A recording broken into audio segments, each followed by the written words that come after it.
Hey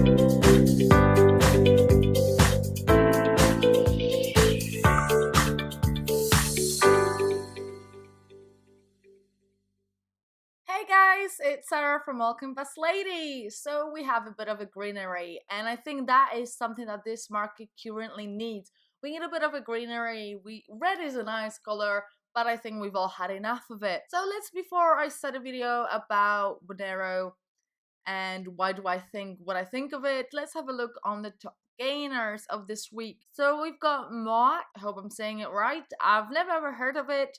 And it looks like market hasn't either. This looks like a possible exchange edition pump. So we still got OX. People laugh how I say it. Huobi, BitShares, IOSD, and Tezos are the top winners of the end of the week. Bitcoin is hovering around 6,400 and it's looking quite comfortable there. So is Ripple below 45 cents. Let's see, we've got EOS at 742 and our Monero is currently at position 13 and is trading at $125 per crypto asset with a market cap over 2 billion. So I'm gonna be honest here, and I did purchase some Monero. However, when I've done it, I thought it was a dip and I thought I got a really good price on it, but now I'm looking at it and honestly my Monero is currently down, unfortunately, because I got a bit greedy and it breaks my heart. So with the blockchain technology, it basically received a lot of mixed reaction as the technology keeps changing to satisfy the customer demands. The entry of privacy coins into the market has changed how trading in banned substances in the dark world is done. Monero, a privacy coin, has been seen as a haven for the dark web dealings. Monero's unique privacy properties make it stand out as a coin that is fully anonymous and transactions are untraceable, so it's an ideal outfit for users evading central government monitoring.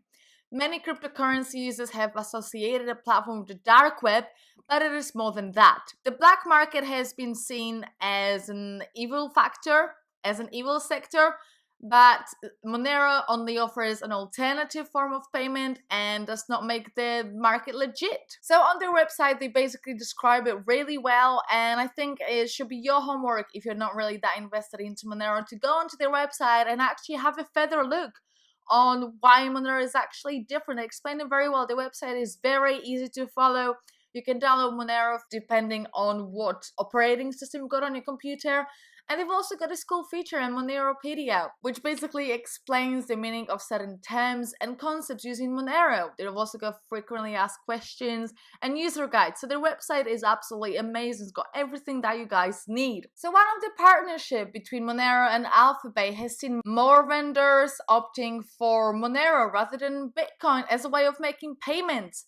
Traders and consumers are turning to sell digital coins to access drugs, firearms, and trading in stolen credit cards. However, Riccardo Spagini, sorry if I said it wrong, which is a core developer at Monero, has come out to defend the coin by saying that the uptick among people who really need to be private is interesting. If it's good enough for a drug dealer, it's good enough for everyone else.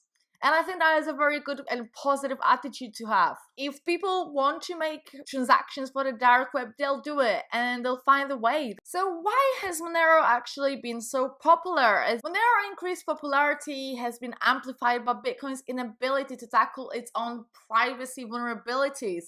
With stealth wallet innovation, Monero ensures that the fund recipient on their ecosystem cannot be traced. Now with the ring signature functionality, Monero spender addresses are grouped with other thousand spenders, and the more funds are spent, the more complicated tracing becomes.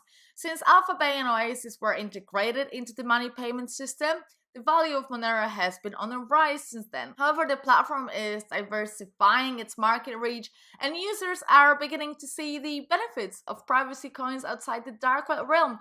And I've been seeing nothing but constant requests about doing privacy coins. So we can basically treat this as a start of a privacy coin review video. So I've done a comparison video about privacy coins a long time ago, and you guys keep asking me to do it again. So I'm gonna do a separate one about each of them, and I think I'm gonna go in the order they are on CoinMarketCap. So if you guys want to stay tuned onto them, remember to subscribe to Altcoins Ladies so you'll get notified when the video's been up. But let's go back to Monero. So nowadays you can use Monero when your transactions are sensitive, buying prescribed medicine, gaming, purchase of some, adult stuff like site subscriptions are areas where users are spending their Monero. They do not want their expenditure being reflected on their credit cards. And with increased real-world use cases, Monero is about to shed a dark web tag. So let's increase even more the use cases of Monero. And since Monero cannot be traced back to you, you can easily buy and sell without the authorities bugging you. This is an advantage to the user and a disadvantage to the authorities. Despite the coin getting delisted from regulatory correct exchanges, its growth remains steady. So what do you guys think of privacy coins, especially like Monero or Dash? They're not exactly the cheapest. Dash is one of the most expensive one out there. I know loads of people seems to like Bitcoin private for some reason.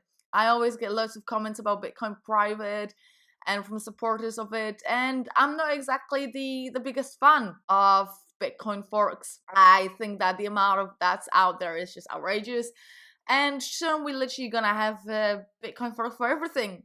So Monero's down from its all-time high of almost $500. It was obviously at the start of the year where crypto was booming and everyone's saying 1 billion is just down the road. It didn't happen, but it is what it is. So the current price of Monero, as I said at the start of the video, is $125. So it's quite significantly down from its all-time high. So it's a bargain now, and God forbid, it's not a professional financial advice, this video.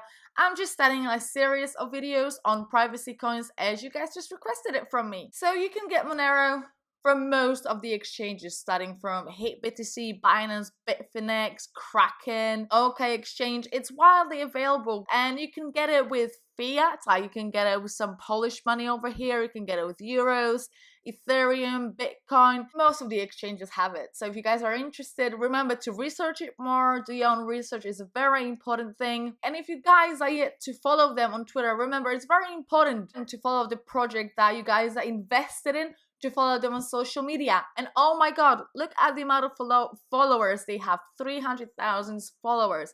This is probably one of the biggest ones from the projects I have reviewed in the recent time. Speaking of subscribing, subscribe to our channel if you haven't yet. Date of when we made a video. I'm not gonna be showing off, but I'm one of the first people who made a video about this. Loads of people criticize me for creating a clickbait out of it, but everyone does it. And I'm not saying it's okay because everyone does something, but there was 3-4 people that were really disheartened about it and unsubscribed. And I'm sorry to hear that, but I think the video was great.